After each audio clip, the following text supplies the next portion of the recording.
Hello guys! Hello Gemini! Welcome dito sa aking channel, Kapalaran 888. Welcome guys! Alamin natin kung anong messages, vibration, gabay, anything. Para sa lahat ng Gemini ito.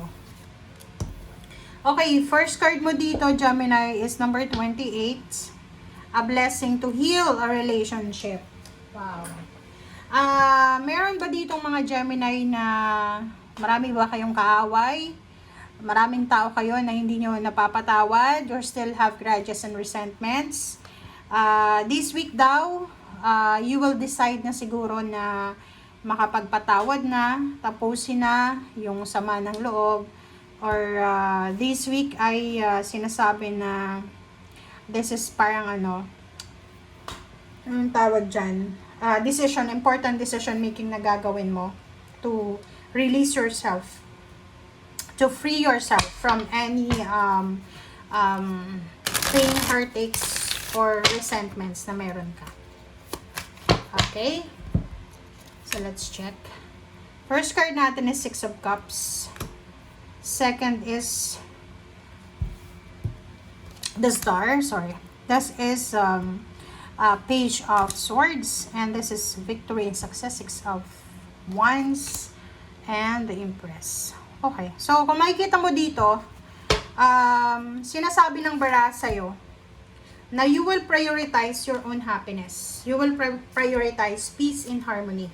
You will prioritize, there's so much things, Gemini, na isa-celebrate ka. Kumbaga, sinasabi mo sa sarili mo na, mas marami akong blessing kaysa sa mga pain and heartaches ko. So, I need to let go myself. I need to release myself, withdraw myself from any pain and heartaches na hindi na kailangan para sa future ko. So, you're focusing sa emotion mo, emotional balance, sa celebration, happiness, and sinasabi na this week, nakapag-decide ka na poproteksyonan mo yung sarili mong kaligayahan. Six of Cups, nakikita ko sir dito na maybe there's a relationship na gusto mong balikan, may babalikan ka, or may magbabalik sa'yo, parang ganon. So, maybe there's a relationship, there's a forgiveness, reconciliation, or kano pa man yan. Dreams, this is your goals. Nakikita ko rin sa'yo dito na nakafocus ka na ngayon sa success mo. So, wala ka nang dapat na wala nang rason para maging bitter, 'di ba? So, sinasabi ng bara sa'yo dito na focus ka sa pangarap mo, focus ka sa future mo. Ang problema lang dito, guys, there's someone or there's parang there's a group of individual na posibleng hindi sila masaya, binabantayan kanila, tingnan mo. Pwedeng pwedeng OFW ka or pwedeng nasa malayo kang lugar. Ini-stalk yung social media accounts mo ng mga inggitero-inggitera sa barangay nyo, parang ganon. Kung makikita mo dito, itong Page of Swords na yan, binabantayan nila lahat ng galaw mo. And yung Six of Wands dito, this is your victory and success. Like for example, may mga Gemini dito na you are celebrating your success, your promotion. Pwedeng yun, na-promote ka, or mapopromote ka pa lang, pwedeng tumas yung sweldo mo. And there's someone here na parang para siyang CCTV. Ini-stalk niya yung social media accounts mo, or sa physical siya, na binabantayan niya lahat ng galaw mo. Okay? And nandito yung the Empress, sinasabi ng Empress na the more na maraming mga tao na hindi naniniwala sa kakayahan mo, the more na nagiging motivated ka.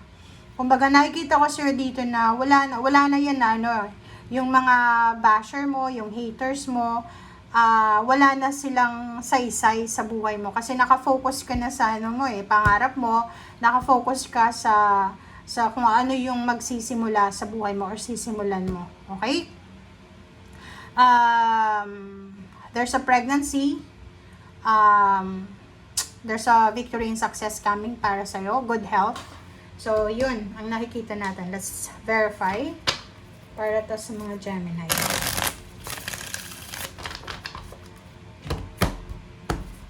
Yung iba sa inyo dyan, like may mga mag-ex kayo na posibleng magkabalikan.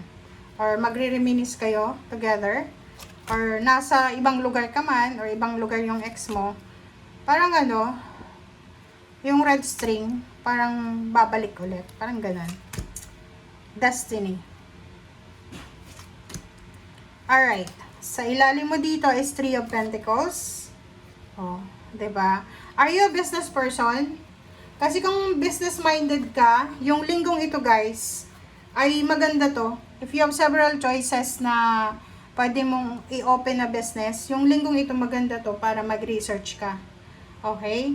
Like, halimbawa, gusto mong mag-business lang online or sa bahay nyo, sinasabi ng barahan, you have the possibilities. Okay na, ano man itong sisimulan mong business, ito ay, or collaboration, ito ay magdadala sa'yo ng sobrang success and victory. Trabaho. Posibleng babalik ka sa dati mong trabaho, or posibleng babalikan mo yung dati mong trabaho, or yung kung saan ka nagsimula. 3 of Cups, yung pangarap mo sa buhay, malapit na. Kumbaga, yung iba sa inyo, hawak kamay nyo na yan. Pero yung iba, abot kamay nyo pa lang. Pero abot kamay na. So, sinasabi ng baraha, your dream family, dream success, dream promotion, dream car, dream house, lahat ng yan, sinasabi ng baraha, makukuha mo yan. Kung hindi mo pa nakukuha yan sa ngayon, kasi, sabi ng baraha sa'yo dito, na it's destiny. Naka-destiny yan sa'yo eh. It's your genetics eh. Parang sinasabi na isinilang ka na talagang magiging successful ka. Mag-iingat lang tayo. We need to be patient. Magpasensya ka ha, kasi may temperance dito. Talagang ang puno na hitik sa bunga, talagang babatuhin ka. So, this saying is parang related sa'yo. So, sinasabi ng baraha, you need to be patient, magpasensya. Kasi may mga tao dyan sa paligid mo na inggit or inggitera sa success mo. Nakatingin sila sa'yo, parang CCTV na binabantayan nila.